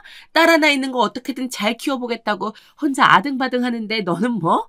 자식 뒤만 쫓아다니느라 남편을 등한시해서 바람을 피운 거라고? 아이고, 돈 버는 재주도 없는 놈이 나가서 바람 피우고 와선 되레 큰 소리 치는 거 봐라. 방에 제가 있는데도 부모님은 아랑곳하지 않은 채로 서로를 향한 모진 말들을 마구 퍼부어대며 싸우셨어요. 그때부터 결국 두 분은 별걸 시작하셨죠. 저는 어차피 서로 만나기만 하면 매일 으르렁대기만 해서 이혼을 하지 못하러 별거를 하느냐고 물었지만 어머니는 아버지와 부부로서 사는 건 딱 제가 결혼할 때까지만이랍니다. 그 이후에 서류상 정리만 하면 된다고요. 역시나 또 저 때문이었습니다. 부모님의 사이가 나빠진 것도 별것까지 하게 된 것도 어머니가 바람난 남편과 이혼하지 못하는 것도 모두 다 제 탓인 것만 같았습니다. 그때 일로 저도 느낀 게 많았습니다. 제가 원하든 원하지 않든 저를 가장 사랑하고 저를 가장 걱정해주는 건 어머니뿐이라는 걸요. 가끔 그 사랑이 버겁고 부담스러울 때도 있었지만 그래도 그런 어머니의 마음만은 인정하자 싶었어요. 그때부터였습니다. 저도 진정으로 어머니가 행복해지길 바란 것은 말이죠. 그래서 그때부터 저에게도 꿈이 생겼어요. 모두가 우러러보는 무대 위에 무용수가 되겠다고요. 그래서 어머니의 안목이 틀리지 않았다. 엄마가 자신의 인생을 갈아 넣어 키운 내가 이만큼 훌륭한 무용수가 되었다는 걸 보여주겠다 마음먹었죠. 그런데 역시 버티는 자에겐 기회가 오는 것인가 봅니다. 무용을 전공으로 하는 예고가 지역 내에 워낙 없다 보니 예중에 다니는 아이들과의 경쟁만으로도 쉽지 않았는데 제가 예고에 합격했어요. 우리 딸 진짜 장해. 엄만 이제 죽어도 여한이 없어. 죽기는 누가 죽어. 나 이대로 예대까지 쭉쭉 들어갈 거니까 앞으로는 절대 아프지도 말고 건강하게 잘 지켜봐. 내가 얼마나 훌륭한 무용수가 되는지. 저는 그렇게 어머니와의 약속을 모두 다 지켰습니다. 예고에 이어 서울에 있는 예대까지 무난하게 들어가 어머니와 함께 서울로 올라오게 되었죠. 그런데 언제나 좋은 일이 하나 생기면 꼭 나쁜 일이 따라오게 마련이더군요. 그래도 저를 낳아주고 키워주신 아버지였으니 제 대학 입학 소식을 저는 아버지에게 제가 먼저 전했어요. 그리고 서울로 이사하게 되었다고 이야기도 했죠. 아버지는 어머니만큼 눈물을 흘린다거나 장하다 안아주진 않았지만 그래도 목소리는 내심 기뻐하시는 것 같았어요. 저는 사실 아빠가 뭘 한 게 있냐 따져 묻고 싶었지만 지금 와서 그런 말이 무슨 소용인가 싶어 말을 하지 않았습니다. 그래도 제가 이만큼 돈 걱정 없이 계속 무용을 할 수 있었던 건 분명 아버지의 노력 덕분이었으니까요. 저는 애써 서운한 마음을 감추며 아버지에게 가끔 서울에 놀러 오라고 얘기하고는 전화를 끊으라고 했습니다. 그런데 아버지가 뭔가 하실 이야기가 있는지 잠시 말을 머뭇거리다 어렵게 말을 꺼내시더라고요. 아버지 회사 사정이 별로 안 좋아. 네 엄마한테야 내가 진작 얘기했는데 네 엄마가 어디 내 사정 들어주는 사람이어야 말이지. 그래도 이제 너도 성인이고 엄마도 너 대학 가면 한시름 놓을 테니까 앞으로는 아버지가 경제적으로 모두 다 지원하긴 힘들 것 같아. 왜? 그 불륜녀랑 아빠랑 진짜 살림이라도 차린 거야? 그래서 이제 아예 엄마랑 나는 버리겠다는 거야? 저는 결국 참지 못하고 아버지에게 화를 내고 말았습니다. 물론 이제 저도 성인이니 아버지에게 돈을 받는다는 게 당연하다고 생각하지는 않았어요. 하지만 지금까지 어머니께서 딴짓하느라 일을 못하신 것도 아니고 자식 하나 있는 거 어떻게든 잘 키워보려고 노력하신 건데 어머니까지 책임지지 않겠다고 하는 아버지가 원망스러웠습니다. 저는 제가 알아서 어머니와 함께 잘 살 테니 아버지는 아버지대로 잘 살라고 했습니다. 아버지와 나눈 이야기에 어머니는 당연히 노발대발하셨어요. 자기가 바람 피워서 우리 인생 다 망쳐놨으면 끝까지 책임을 져야지. 이렇게 제멋대로 발을 빼? 이래서 한심한 인간은 끝까지 쓸모가 없다니까. 아빠도 할 만큼 했지 뭐. 이제 대학도 들어갔으니까 학비는 내가 내 힘으로 벌게. 엄마는 걱정하지 말고 이제 좀 쉬어. 네가 학비를 왜 벌어? 나 너 절대 고생 안 시켜. 엄마가 다 알아서 할 테니까 넌 얌전히 학교나 다녀. 엄마, 나도 이제 내 인생 스스로 헤쳐나갈 수 있어. 그러니까 앞으로는 엄마도 엄마가 하고 싶은 거 해. 저는 엄마가 저를 걱정하는 만큼 저도 엄마를 많이 걱정하고 있었어요. 어릴 때는 엄마에게 자식이 전부라는 게 당연하다고 생각했던 시기도 있었지만 이젠 그렇지 않다는 걸 충분히 알 만한 나이였으니까요. 지금까지의 저는 어머니가 없었다면 이 자리까지 절대 오지 못했을 거예요. 제 인생은 엄마와 함께 둘이 함께 쌓아 올린 공든 탑이었죠. 하지만 저도 성인이 되었으니 제가 원하는 것이 무엇인지 스스로 판단하고 결정하면서 살아야 한다 생각했습니다. 하지만 저만 자라고 성장했을 뿐 엄마는 20년 전이나 지금이나 여전히 똑같은 제 어머니일 뿐이었죠. 제가 대학생이 되고도 변한 건 없었어요. 여전히 어머니가 짜놓은 스케줄대로 제가 움직여주길 바라셨죠. 그나마 바뀐 거라고는 어머니께서 일을 시작했다는 거예요. 아버지는 제가 대학에 들어간 이후에 바로 경제적인 지원을 끊었기 때문에 어머니께서 학비와 생활비를 버셔야 했어요. 아무래도 결혼하시고 저를 낳고 나서부터 계속 경력 단절 상태이셨으니 할 수 있는 일이 많이 없으셨을 거예요. 그래도 대단하신 게 보험회사에 취직하신 것도 모자라서 녹즙 배달까지 부업으로 시작하셨더라고요. 지금까지 제 뒷바라지만 하셨는데 그렇게 갑자기 두 가지 일을 동시에 하실 수 있겠어요? 힘드실 텐데. 네가 몰라서 그렇지 애 키워본 엄마들은 뭐든 다 할 수 있어. 내가 고생하고 말지 내 자식 힘들게 할 것 같아? 지금까지도 충분히 저를 위해 고생만 하셨는데 성인이 돼서까지 어머니에게 모든 지원을 받을 순 없다고 생각한 저는 곧바로 할 수 있는 일을 찾았습니다. 그러던 중 선배 소개로 대학로의 작은 극단에서 마침 연극 공연에 무용수가 한 사람 필요하다고 하더라고요. 그래서 저는 무조건 제가 하겠다고 나서서 극단 오디션을 봤습니다. 그렇게 저는 매주 공연을 했습니다. 연습차 매일 극단에 오고 가다 보니 자연스레 함께 공연을 준비하는 스태프과 배우들과도 가까워졌어요. 그중 유독 제게 잘해주는 배우 한 분이 계셨어요. 경영학과에 얼마 전에 복학한 복학생이었는데 외모도 출중했지만 성격도 워낙 차분하고 자상해서 저와 잘 맞더라고요. 그렇게 자연스레 친해지다 보니 서로에게 호감이 생겨서 제가 졸업을 할 때쯤 연애를 시작하게 됐습니다.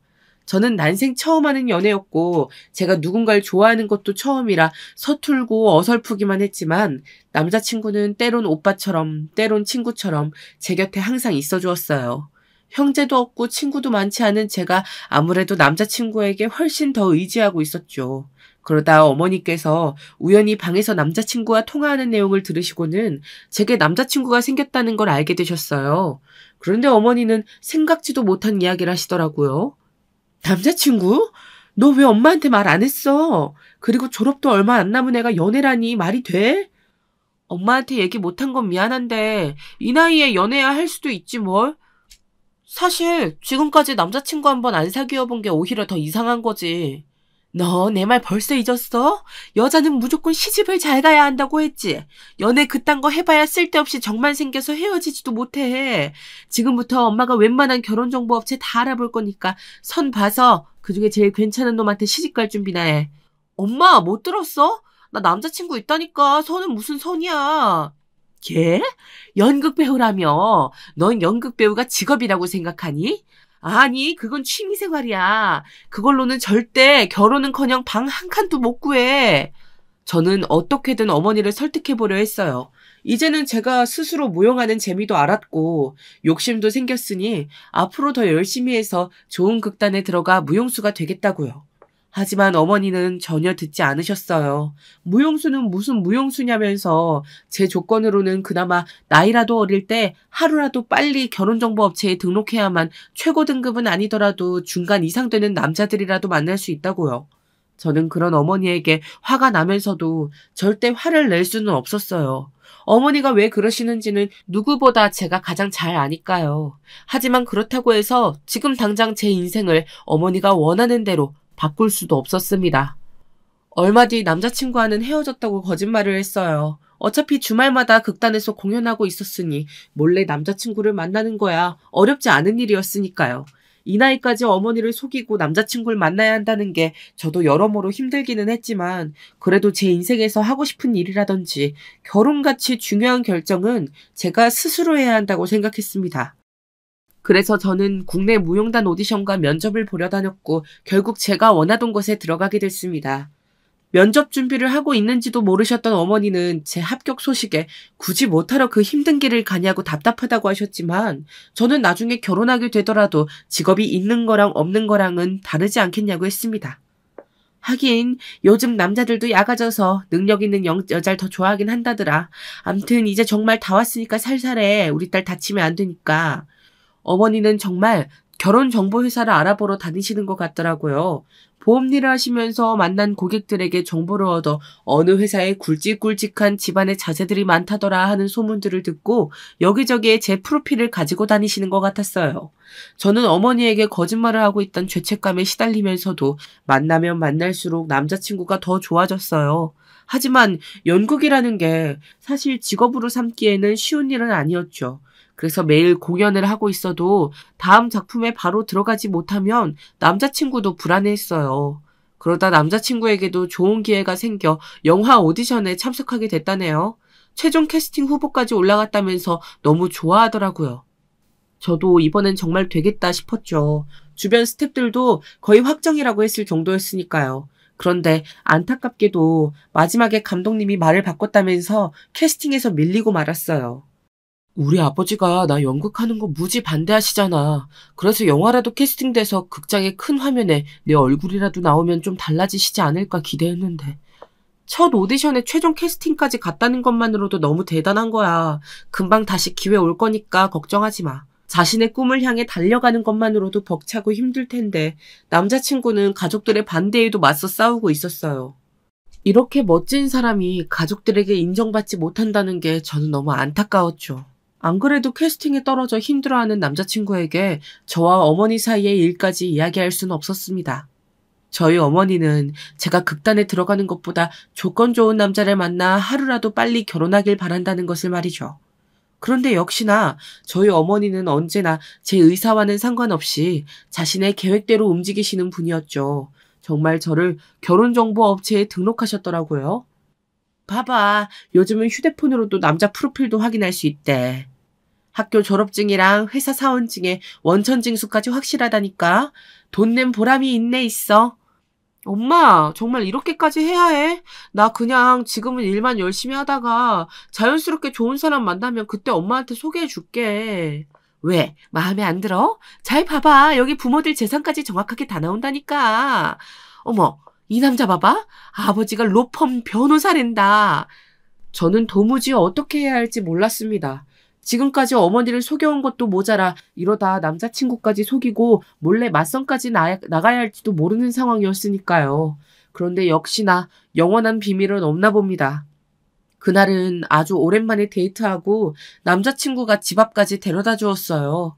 그런데 이게 웬일인가요? 엄마의 촉이란 이런 거였을까요? 바로 집 앞에 어머니께서 서서 저를 기다리고 계시더라고요. 어머니는 남자친구를 보자마자 인상을 구기며 누구냐고 물으셨어요. 저는 저도 모르게 마치 죄인처럼 고개를 푹 숙인 채 남자친구라고 소개를 했죠. 어쨌든 거짓말을 하고 속인 건 제 잘못이 맞으니까요. 남자친구라니, 네가 남자친구가 어딨어? 너 분명 나한테 남자친구 없다고 했었잖아. 엄마, 사실은 내가 거짓말했어. 나 대학 때 만나던 남자친구랑 헤어진 거 아니야. 엄마가 자꾸 뭐라고 하니까 그냥 헤어졌다고 하고 계속 만나고 있었어. 그럼 얘가 그때 만나다 헤어졌다고 한 연극배우라는 거야? 너 정말 제정신이야? 순간 저는 너무 창피하고 쪽팔려서 남자친구 얼굴을 제대로 쳐다볼 수도 없었습니다. 분명 저 같은 여자와는 더는 만나고 싶지 않을 게 분명해 보였어요. 그런데 남자친구는 한 발 앞으로 나서더니 저희 어머니에게 꾸벅 다시 한번 인사를 하더라고요. 어머님, 처음 인사드리겠습니다. 저 주희 남자친구예요. 제가 연극 배우라고 해서 많이 걱정하시는 거 충분히 이해합니다. 이해해요? 그럼 우리 주희랑 당장 헤어져요. 난 가난한 사위 볼 생각은 추호도 없으니까. 엄마, 그만 좀 해. 오빠 미안해. 오늘은 먼저 가. 내가 연락할게. 연락은 무슨? 네 남자친구가 내 마음 이해한다잖아. 저기 연극 배우분? 저도 연극 참 좋아해요. 그런데 내 가족이 되는 건 엄연히 다른 문제예요. 내 딸내미 남자친구는 절대 안 돼요. 알아들었죠? 저는 남자친구를 볼 낯이 없었습니다. 제 자식이 귀하면 당연히 남의 집 자식도 귀한 게 당연한 건데 어쩜 저렇게 남의 집 귀한 아들에게 함부로 대하시는 것인지 어머니가 이해가 되질 않았죠. 저는 남자친구에게 미안하다고 사과를 하고 오늘은 돌아가 달라고 했습니다. 그러고는 엄마를 달래서 집으로 들어왔죠. 어머니는 집에 들어오셔서도 끝까지 연극 배우는 절대 허락할 수 없으니 다음 주부터 당장 선이나 보라고 하셨어요. 저는 이번 일만큼은 어머니에게 질 수 없었습니다. 엄마, 제발 그만해. 나 남자친구랑 절대 안 헤어져. 그러니까 결혼정보 회사니 뭐니. 그런데 괜히 돈 쓰지 말고 빨리 환불해. 나 맞선 같은 거 절대 안 보니까. 너는 아주 세상 물정 모르는 건 답답한 네 아버지 그대로 빼다 박았어. 너나 나중에 후회하지 말고 당장 그 가난뱅이 연극배우랑 헤어져. 저는 어머니의 말에 문을 쾅 닫고 제 방으로 들어와 버렸습니다. 다시 예전의 사춘기 시절로 돌아간 것만 같았죠. 그러던 어느 날이었습니다. 그날은 제가 소속되어 있는 극단에서 공연이 있어 지방에 다녀오는 길이었어요. 지친 몸을 이끌고 극단 사무실에 도착해 집에 갈 준비를 하고 있었는데 남자친구에게 연락이 왔더라고요. 좋은 소식이 있다면서 공연장에 잠깐 와달라고요. 저는 한달음에 공연장으로 갔습니다. 무엇보다 기쁜 소식이 무엇인지도 너무 궁금했으니까요. 분명 남자친구가 하고 싶다고 했던 영화 캐스팅에 합격된 거라 기대했습니다. 그런데 막상 가보니 그런 일은 아니더군요. 글쎄 공연장 입구에서부터 화려한 꽃잎 장식과 풍선 장식이 가득한 공연장 안에 작은 초로 길게 길을 만들어 놓았더라고요. 여기까지만 들으셔도 어떤 분위기인지 딱 아시겠죠? 네, 맞습니다. 이건 딱 프로포즈 이벤트였죠. 명색이 프로포즈인데 무조건 다이아 반지는 있어야지?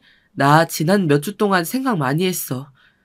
그리고 결심했어. 앞으로 너를 위해서라면 뭐든지 할 거야. 나랑 결혼해줘, 주희야. 저를 위해서라면 뭐든지 할 수 있단 마음을 가진 사람이 어머니를 제외하고 제 곁에 또 있다는 것만으로도 저는 행복한 사람이라고 생각했습니다. 저는 남자친구에게 고마워서 울컥하고 말았어요. 그런데 이미 굉장한 선물을 안겨줬다고 생각했던 남자친구가 믿지 못할 이야기를 하더군요. 아버지는 내가 졸업하고 당연히 아버지 회사로 들어올 줄 아셨는데 아직도 대학로에서 연기나 하고 있으니까 많이 답답하신가 봐. 지금이라도 당장 회사로 들어오라고 하시네. 그럼 지금까지 끊었던 지원 다시 다 해주시겠다고. 그래서 지금 갑자기 연극 그만두고 아버지 회사에라도 들어가겠다는 거야? 나 연극만 한 게 거의 10년이야. 지금까지 안 됐으면 포기하는 게 맞지. 저는 남자친구의 말이 말도 안 된다고 생각했습니다. 지금까지 연극만 바라보며 살던 사람이 갑자기 이런 말을 한다는 건 이유가 너무 뻔했죠. 오빠, 우리 엄마가 한 얘기 때문에 그래? 그래서 갑자기 연극 그만두고 아버지 회사에 들어가겠다는 거야? 남자친구는 아니라고 했지만 분명 저희 어머니 때문일 게 뻔했습니다. 가족들이 모두 반대했어도 지금까지 잘 버텨온 사람이 이렇게 하루아침에 연극을 그만두겠다는 건 말이 되질 않았으니까요. 사실 나도 친구들이 재수없다고 할까봐 말은 안 했지만 아버지라는 비빌 언덕이 있으니까 나도 마음 놓고 모험 한번 해본 거야. 이제는 내 곁에 너도 있으니까 마음 편하게 연긴 내려놓고 이제 진짜 내 인생 살 수 있을 것 같아. 오히려 아쉬운 것 하나 없이 홀가분하기만 하다며 웃어 보이는 남자친구의 모습에 저는 웃음이 나오질 않았습니다. 이게 다 저희 어머니로 인해 벌어진 일 같아서요. 그런데 남자친구는 이미 아버지에게도 다 말씀드렸답니다. 그래서 남자친구의 아버지께서 저를 너무 궁금해하신대요. 남자친구의 부모님께서 연극을 그만두게 하시겠다고 돈으로도 꼬셔보고 호적에서 파버리겠다 엄포까지 놓았어도 포기하지 않던 연극을 갑자기 그만두고 회사까지 들어오겠다고 하는 걸 보면 저를 무지하게 좋아하는 것 같다면서요. 얼마 뒤 저는 남자친구와 함께 남자친구네 집에 인사 가게 되었습니다. 그런데 남자친구네 집에 갔다가 정작 더 놀란 건 저였어요. 반전도 이런 반전이 있을 수 있을까요? 남자친구는 지난 10년 동안 대학로 근처의 반지하에서 월세를 살고 있었는데 글쎄 남자친구의 부모님 댁은 드라마에서나 본 적 있는 한강이 보이는 펜트하우스였습니다. 저는 당연히 남자친구의 아버지께서 사업을 하신다길래 저희 아버지네 회사 정도로 작은 회사를 생각하고 있었는데 절대 아니었어요. 저처럼 세상 돌아가는 거에는 아무런 관심도 없는 사람도 이름만 들어도 뭘 하는 회사인지 아는 회사더라고요. 제가 10년 가까이 만난 남자친구가 다름 아닌 금수저, 아니 황금수저를 물고 태어난 사람이었어요. 한편으로는 부족한 제가 신경 쓰이기도 했지만 그래도 이 사실을 알면 누구보다 좋아하실 어머니의 표정이 선하더군요. 적어도 결혼정보 회사에 가입하게 될 일은 다신 없을 것 같았습니다. 그런데 역시나 그런 큰 회사를 운영하시는 분이라 그런지 남자친구의 아버님은 말 한마디 붙이기도 힘들 만큼 카리스마가 철철 넘치셨어요. 무대 위에서 춤이나 춘다는 얘기는 들었네. 근데 생각보다 너무 말랐네. 그래서 어디 아이 하나 제대로 낳겠어? 춤이나 추는 게 아니라 주희는 우리나라에서 세 손가락 안에 드는 유명한 극단의 무용수예요. 그리고 주희가 저랑 결혼하겠다고 인사드리러 온 거지 우리 집에 아이 낳아주러 온 게 아니에요. 춤이나 무용이나 그게 그거지. 아무튼 너는 별것도 아닌 거에 항상 버럭하더라. 그리고 결혼하면 당연히 손주부터 낳는 게 며느리의 본분 아닌가? 아버지에게 쌀쌀맞게 구는 남자친구의 모습도 낯설어서 긴장됐지만 남자친구의 아버지의 권위적인 태도에 저는 바짝 쫄아 그대로 얼어붙어 있었습니다. 어쨌든 잘 왔어요. 그래도 아가씨 덕분에 우리 아들이 제대로 정신을 차렸으니 나로선 그것만으로도 고맙지 뭐. 남자친구의 아버님은 생각보다 제게 질문도 별로 하지 않으셨고 식사 자리에 오래 앉아있지도 않으셨습니다. 저에게 부모님과 상의해서 상견례 날짜 정해서 한번 보자고만 하시더라고요. 저는 정말 이렇게 결혼을 허락해 주시는 건가 싶었습니다. 연애하는 동안 종종 남자친구에게 들었던 모습과는 달라 보이셨어요. 남자친구는 자신의 아버지가 엄청 엄하시고 사람을 고기 등급 나누듯 나누시는 분이라고 하길래 저를 당연히 탐탁치 않아 허락하지 않으실 줄 알았거든요. 어쨌든 남자친구 부모님께 결혼 허락을 받았으니 지금 이 순간만이라도 즐기자 싶었습니다. 저는 그날 집에 돌아오자마자 어머니에게 말씀드렸어요. 남자친구네 집에 인사를 드리고 왔는데 강남의 고급 펜트하우스에 산다고요. 그러자 어머니는 분명 놀라셨으면서도 괜스레 아닌 척 눈을 흘기시더군요. 집만 좋으면 뭐하냐? 실속이 있어야지. 정확히 뭐하는 집이라는데? 할아버지 때부터 원래 오랫동안 운수업을 하셨다는데 지금은 하시는 사업체가 한두 개가 아니래. 엄마가 그랬잖아. 대대로 가업이 내려오는 집안이 진짜라고. 저는 오랜만에 어머니의 비유를 맞춰드리기 위해 일부러 더 과장되게 신나하며 이야기했습니다. 어머니는 정말이냐고, 확실히 확인한 거 맞냐고 저에게 몇 번을 물으셨습니다. 그래서 제가 확실하다고 하자 어머니는 날아갈 것처럼 좋아하셨어요. 전 어머니에게는 속물처럼 자꾸 왜 그러냐고 그만하시라고 했지만 내심 마음으로는 저도 기뻤습니다.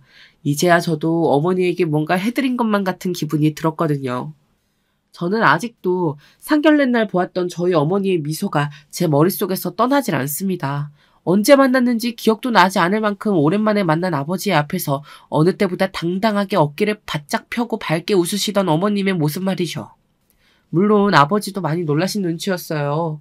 어머니가 아주 오래전부터 귀에 딱지가 생기도록 했던 말이 실제 상황이 되어 눈앞에 펼쳐져 있었으니까요.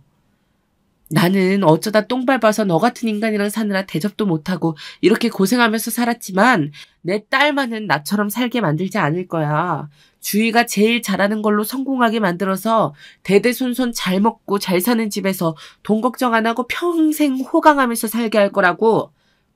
저도 믿지 않았던 말이었는데 정말 현실은 어머니의 말대로 되어 있었습니다. 의도하지 않았지만 열심히 무용만 하면서 살다 보니 제 곁에 누구보다 훌륭한 남자가 제 남편이 되어 있더라고요. 그런데 인생이라는 게 원래 그렇게 만만하기만 한 것은 아니죠. 왕관을 쓴 자, 그 왕관의 무게를 견뎌라라는 말이 제게 해당이 될 거라고는 상상조차 하지 못했었는데 글쎄 제가 팔자에도 없던 부잣집 며느리 노릇을 하게 생겼더라고요. 결혼한 지 얼마 되지 않은 어느 날이었습니다. 남편이 출근한 사이 제가 집에 혼자 있었는데 시아버지께서 웬일로 집에 찾아오셨더라고요. 애들 엄마 말로는 이번 달에 무슨 공연 때문에 네가 유럽에 간다고 하던데. 네, 무대 리허설이 있어서 다음 주에 들어가요. 이번 공연이 끝나고 들어오면 한국에서도 바로 공연이 있으니까 아버님도 꼭 놀러 오세요. 시아버지의 앞에서만 서면 저는 저절로 몸이 쪼그라드는 것 같았습니다. 그 정도로 온몸에서 강력한 힘이 느껴지셨어요. 하지만 그래도 사랑받는 며느리가 되고 싶은 마음에 애써 한 번도 부려본 적 없는 애교도 부려봤죠. 뭐 딱히 소용은 없어 보였지만요. 네가 몰라도 뭘 한참 모르니 내가 하나 가르쳐주는 건데 집안에서는 자고로 여자가 잘 들어와야 해. 그래야 집안이 잘 돌아가거든. 근데 너는 지금 결혼한 유부녀란 애가 무대 위에서 홀딱 벗고 춤이나 추는 걸로도 모자라서 이젠 일하는 남편을 놔두고 외국까지 나가겠다는 거냐? 저는 순간 겁이 나 그대로 자리에 주저앉아버렸습니다. 시아버지께서 이 정도이실 줄은 몰랐거든요. 아마도 그날부터 알게 된 것 같아요. 시아버지는 제가 예뻐서 결혼을 허락한 것도 아니었고 앞으로도 저를 예뻐해 주실 생각도 전혀 없다는 것을 말이죠.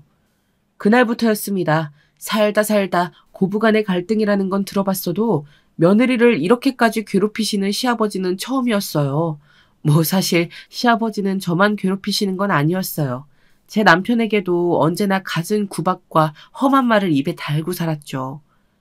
기껏 대학까지 보내놨더니 몇 년을 그 거지 같은 연기하는 데만 시간을 허비하더니만 너 회사가 네 놀이터인 줄 아냐? 언제까지 적응 못하고 멍청하게 내 돈만 축내고 있을 거야. 아버님, 오빠도 한다고 열심히 하고 있는데 아무래도 처음 하는 일이다 보니 배울 게 많은가 봐요. 저는 아버지 앞에만 서면 잔뜩 기가 죽어있는 남편이 걱정됐습니다. 예전에 무대 위에 있을 때는 반짝반짝 빛이 나던 사람이었는데 말이죠. 남편도 결혼 전엔 아버지에게 맞서 싸우기도 했지만 이제는 저도 있었으니 아무래도 자기 내키는 대로 하질 못하는 것 같았어요. 그래서 아버지께서 심하게 구실 때마다 저라도 남편의 편을 들어주려고 애썼죠. 하지만 소용없었습니다. 제가 그러면 그럴수록 아버지는 더 활활 타오르시며 저까지도 무시하셨으니까요. 너는 어디 감히 시아버지가 말을 하는데 끼어들어? 네 부모가 그렇게 가르치든? 하긴 하나밖에 없는 딸내미를 무대 위에서 춤이나 추는 일을 가르친 부모인데 그런 부모 밑에서 뭘 제대로 배웠겠니? 남편이 예전에 했던 말이 맞았어요.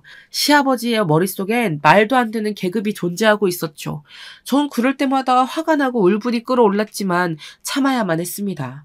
그리고 어머니께 이런 이야기를 하면 속상해 하실까봐 이야기도 하질 못했죠. 그러다 보니 저는 어머니에게 전화도 잘 못하겠더라고요. 혹시나 제가 시아버지에게 그런 취급을 받고 있다는 걸 들키게 될까 봐서요. 그렇게 저와 남편은 시아버지의 욕바지가 되어가며 하루하루를 버티며 살아가고 있었습니다. 저는 보통 남편이 안쓰러웠지만 가끔 어느 날은 남편에게 괜히 화가 나서 짜증을 내기도 했어요. 이럴 거면 차라리 자기 하고 싶은 연기하는 게 낫지 않아? 어차피 회사에 있어도 이 아버지한테 바보 취급받는 건 똑같은데. 그래도 내가 계속 열심히 하면 언젠가는 회사에서도 인정받는 날이 오겠지. 저는 화가 났습니다. 무대 위에선 언제나 주연만 하고 인정받던 사람이었는데 어느새 저렇게 기가 죽어 불쌍해졌나 싶었습니다. 저희 어머니가 지금 제 모습을 보면 아마 이렇게 생각하겠구나 싶었죠. 저는 예전 남편의 모습을 찾아주고 싶었어요. 그래서 취미로라도 할 수 있는 직장인 극단이나 단편 영화의 작은 역할이라도 오디션이라도 보게 해주고 싶었죠. 그런데 배우 오디션 사이트를 보다 보니 저희 신랑에게 딱 어울릴 만한 역할이 있더라고요.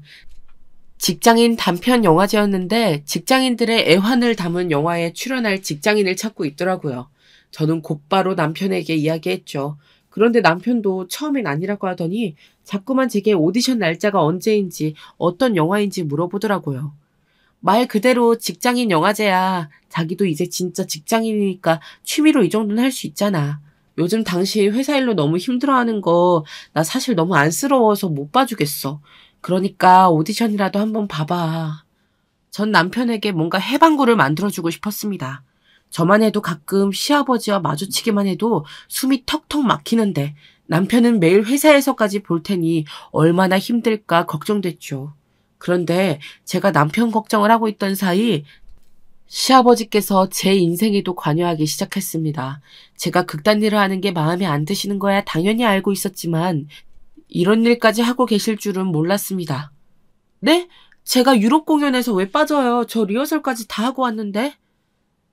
그게 우리 공연 협력사 알지? 거기 대표가 주희 너희 시아버지랑 완전 절친인데 너희 시아버지가 너 공연에서 빼달라 그랬대. 협력사에서도 너 안 빼면 우리 공연팀 협찬 안 하겠다는데 어떡하냐.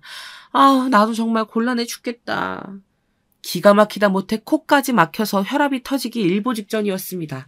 지금까지 시아버지 본인의 잣대로 저를 마음대로 판단하시고 휘두르려고 하신 것은 어차피 제가 한 귀로 듣고 한 귀로 흘려버리면 되는 거라 생각했는데 제가 지금까지 쌓아놓은 커리어까지 마음대로 쥐고 흔드시려는 건 절대 용서해 드릴 수가 없었습니다.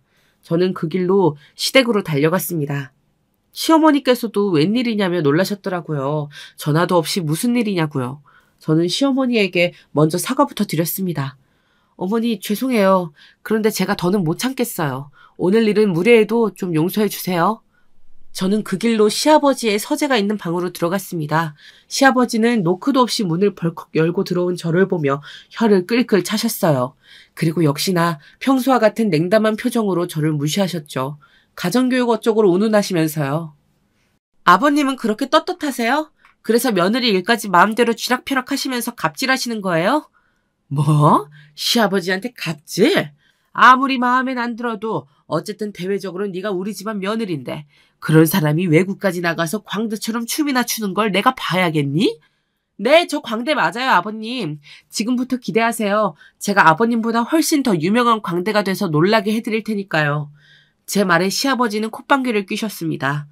암튼 돈도 못 버는 것들이 사람들한테 박수나 좀 받으면 저들이 대단해진 줄 알고 아주 콧대가 하늘을 찌른다니까. 네가 하는 말 나는 하나도 안 무서우니까 어디 할 수 있으면 마음대로 해. 저는 그날부터 일을 바득바득 갈았습니다. 매일 연습실에서 살다시피 했어요. 해외 공연 한 번 못 간 걸 가지고 의기소침해 있을 수는 없었죠. 더 대단한 공연에 서서 시아버지를 발 아래에 두고 공연할 날만을 고대했습니다. 그런데 역시나 인생이 호락호락하지만은 않더군요. 어느 날 저녁 오랜만에 남편과 외식을 하고 있었는데 전화가 한 통이 걸려왔습니다. 전화는 다름 아닌 다급한 목소리의 시아버지 회사 비서분이었어요. 지금 바로 저와 함께 회사로 좀 빨리 와야겠다고 하더라고요. 저는 저까지 회사로 오란 얘기에 도대체 무슨 일이시길래 그러시나 싶어 시아버지의 회사로 바로 달려갔습니다. 그런데 제 눈으로 직접 보고도 믿을 수 없는 일이 벌어지고 있더라고요.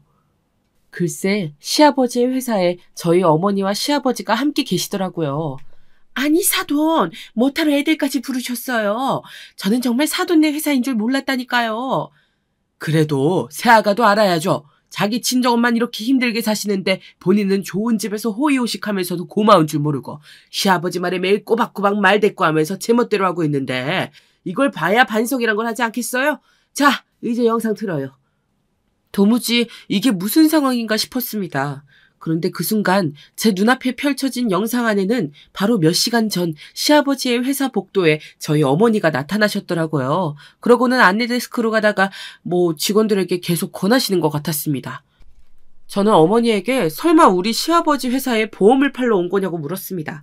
그러자 어머니는 놀라 손사래를 치시며 정말 시아버지의 회사인 줄은 몰랐대요. 그 말이 사실인 게 시아버지의 계열사가 한두 개가 아니었으니 모르실 만도 했습니다. 이래서 제가 어머니에게 보험 일을 그만두시라고 했었습니다. 결혼 전에야 그렇다 쳐도 저희 시아버지 같은 분이 아시면 그냥 넘어가실 것 같지 않았거든요. 그런데 문제는 어머니께서 제게 생활비를 받지 않겠다고 하셨어요. 저는 시댁에서 받는 생활비도 있어서 여유가 생겼다고 받으시라고 말했는데 어머니는 고집을 피우셨죠. 앞으로 제게 절대 짐되지 않고 혼자 잘 살 테니 걱정 말라면서요. 사실 저희 아버지는 제 결혼식이 끝나자마자 기다렸다는 듯 어머니에게 이혼을 요구하셨어요.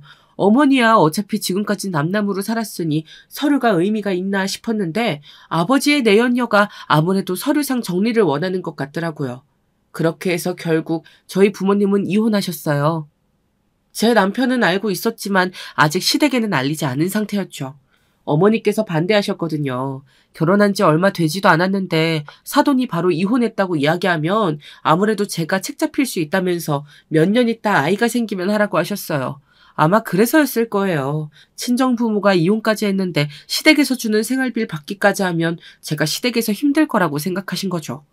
그때 마침 저희 어머니께서 로비를 지나가시던 시아버지를 발견하셨고 그제야 아신 것 같았어요. 이 회사도 시아버지가 운영하시는 여러 회사 중 하나라는 걸요.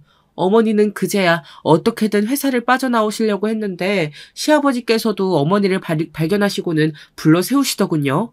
그렇게 영상이 끝나자 시아버지는 본격적으로 깐족거리기 시작하셨습니다.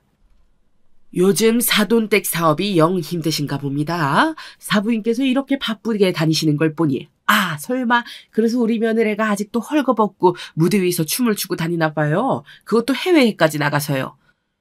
뭐예요, 사돈? 지금 제 딸더러 뭐라고 하신 거예요? 우리 대단한 무용수 딸내미더러 헐거벗고 춤을 춘다고요?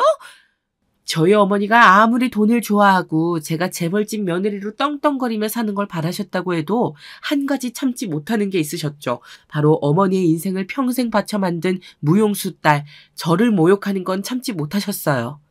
아이고, 벌써 시간이 이렇게 된대.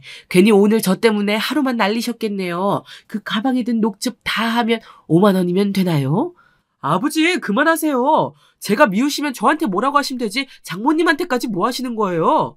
남편이 결국 참지 못하고 나서려던 그때였습니다. 어머니는 시아버지의 손에 들린 5만 원 지폐를 받아 북북 찢어버리시고는 그대로 시아버지의 뺨을 날리셨습니다. 회사 직원들이 다 보는 앞에서요. 뭐야, 이 여자가 미쳤어? 아버지, 제발 그만하세요. 저희 어머니에게 달려들려고 하시는 시아버지를 남편이 달려가 막았습니다. 그러자 시아버지는 더 화가 나신 것 같았죠. 그 거지 같은 연기나 한다고 집을 나갔을 때 진작 너는 그냥 호적에서 파버렸어야 했는데 어디서 저런 말도 안 되는 집구석을 사돈이라고 데려와서는 이 아버지 망신을 줘. 당장 이혼해. 안 그럼 너한테 국물도 없을 줄 알아? 아버지, 그만하세요. 저 절대 이혼 못해요. 그때였습니다. 저희 어머니께서 갑자기 소리를 버럭 지르시며 시아버지 앞에 당당하게 서셨습니다.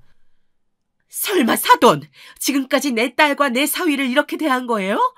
뭐? 내가 뭘 어떻게 했다고? 당신이 버르장머리 없이 키워놓은 딸내미 내가 돈까지 줘가면서 정신교육 시켜줬으면 고마운 줄 알아야지. 어딜 감히?